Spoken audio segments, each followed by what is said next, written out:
Խոսափողի մոտ Աթիրա Իսրաֆիլն է։ Այժմ ձեր ուշադրության ենք ներկայացնում լուրեր Ադրբեջանից։ Մեծ առաջնորդ Հեյդար Ալիևի նախաձեռնած եւ աջակցած Կասպիական նավթի եւ գազի ցուցահանդեսի տրամաբանական շարունակությունը հանդիսացող Բաքվի էներգետիկայի շաբաթը դարձել է էներգետիկայի ոլորտի հեղինակավոր միջազգային միջոցառում։ Նպաստելով էներգետիկ դիվանագիտության զարգացմանը, ռազմավարական գործընկերությունների հաստատմանը եւ մեր երկրի դիրքի ամրապնդմանը համաշխարհային էներգետիկ քարտեզի վրա, այն պատմության մեջ մտավ որպես մեր առաջին ազգային ցուցահանդեսային ապրանքանիշ։ Այս մասին հայտարարել է Ադրբեջանի նախագահ Իլհամ Ալիևը Բաքվի էներգետիկայի շաբաթվա մասնակիցներին ուղղված իր ելույթում։ Վերջին տարիների ընթացքում այս նախաձեռնությունը ընդլայնվել է, համապատասխանելով էներգետիկայի ոլորտի համաշխարհային միտումներին եւ ստացել է Բաքվի էներգետիկայի շաբաթվա ձևաչափը։ Բաքվի էներգետիկայի շաբաթը, որը քննարկում է հարցերի լայն շրջանակ, ավանդական էներգիա աղբյուրներից մինչև վերականգնվող էներգիա, արդեն ճանաչվել է որպես հեղինակավոր ֆորում, որտեղ ձևավորվում են նոր մոտեցումներ եւ միջազգային էներգետիկ երկխոսություն, ասել է նախագահը։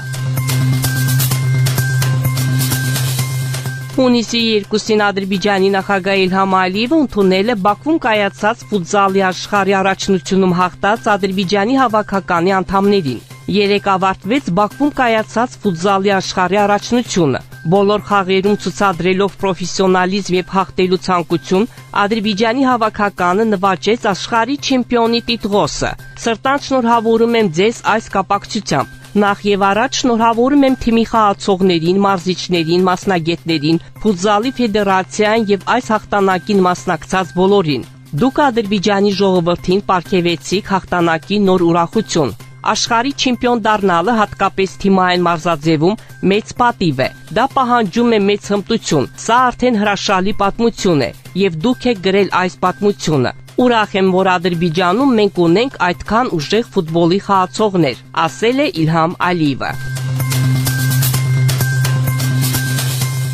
Ադրբեջանի առաջնորդ Իլհամ Ալիևը մոբիլիզացրել է ջանքերը Ղարաբաղի յուրաքանչյուր անկյունի զարգացման եւ բարգավաճման համար։ Այս մասին լրագրողներին հայտարարել է Թուրքիայի նախագահ Ռեջեփ Թայիփ Էրդողանը նախարարների կաբինետի նիստից հետո։ Էրդողանը գոհունակությամբ հիշել է Պակիստանի վարչապետ Շահբազ Շարիֆի հետ Ադրբեջան կատարած իր վերջին այցը, որի ընթացքում մասնակցել է Լաչինի միջազգային օդանավակայանի բացմանը եւ մայիսի 28-ի անկախության օրվա առթիվ տոնական միջոցառումներին։ Մենք այս օրը միասին նշեցինք 3 երկրների եղբայրության ոգով։ Հատկապես կցանկանայի նշել, որ Ադրբեջանի առաջնորդ իմ սիրելի եղբոր Իլհամ Ալիևի ջանքերի շնորհիվ զարգացման եւ բարգավաճման ջանքեր են մոբիլիզացվել Ղարաբաղի յուրաքանչյուր անկյունում, որը դիմացել է 30 տարվա օկուպացիային։ Կառուցվում են ճանապարհներ, կամուրջներ, թունելներ, բնակավայրեր, գյուղատնտեսական հողեր։ Ղարաբաղը արագորեն ապաքինվում է օկուպացիայի վերքերից,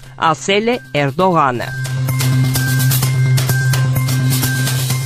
Որոշ ուժեր դիմում են պլանավորված սադրանքների Ադրբեջանի եւ Թուրքիայի միջև հարաբերությունները վնասելու նպատակով, հայտարարել է միջազգային հարաբերությունների վերլուծության կենտրոնի խորհրդի նախագահ Ֆարիդ Շաֆիևը։ Թուրքիա-Ադրբեջան հարաբերությունների համար նոր աշխարհակահաղական իրողությունների կողմից ստեղծված սպառնալիքներն ու հնարավորությունները թեմայով կլոր սեղանի ժամանակ։ Նրա խոսքով նման փորձերը հաջողությամբ կանխվում են պաշտոնական ուղիներով, սակայն սոցիալական ցանցերում կեղծիքների դեմ պայքարը որոշ չափով ավելի դժվար է եւ ժամանակ է պահանջում։ Այնուամենայնիվ, բոլորը պետք է իմանան, որ Ադրբեջանի եւ Թուրքիայի միջև չկա ոչ մի խնդիր, եւ եթե դրանք առաջանում են, դրանք լուծվում են արագ եւ արդյունավետ։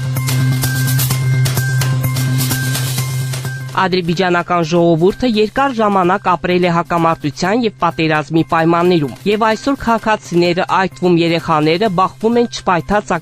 վտանգին։ Այս մասին հայտարարել է ընտանիքի, կանանց եւ երեխաների հարցերով պետական կոմիտեի նախագահ Բահար Մուրադովան հունիսի 1-ին երեխաների պաշտպանության միջազգային օրվան նվիրված «Իմ ձայնը, իմ իրավունքները» համաժողովում։ Նա նշել է, որ Ադրբեջանը բոլոր ջանքերը գործադրել է Հայաստանի հետ խաղաղության հասնելու համար։ Աշխատանքներ են տարվում 2026-2030 թվականների համար երեխաների իրավունքների պաշտպանության ազգային գործողությունների ծրագրի մշակման ուղղությամբ։ Մենք նաև հնարավորություն ունենք վերանայելու ընտանիքի հայեցակարգի եւ երեխաների իրավունքների մասին օրենքի վերաբերյալ փաստաթուղթը, հավելել է Մուրադովան։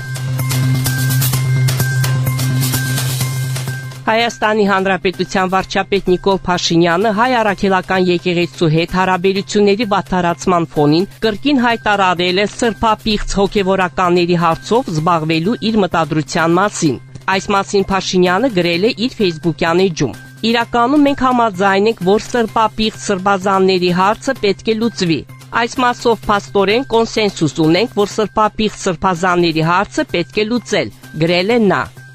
Դուք Բաքվից լսեցիք Ադրբեջանի ձայնը միջազգային ռադիոկայանի հայկական ծառայության վերջին լուրերը։ Մեր ունկնդիրներին հիշեցնում ենք, որ դուք հնարավորություն ունեք ձեր հարցերն ու առաջարկություններն ուղարկել մեր էլեկտրոնային փոստարկղ azradio@mail.ru։ Մեկ անգամ եւս կրկնում ենք մեր հասցեն azradio@mail.ru։ Սպասում ենք ձեր նամակների։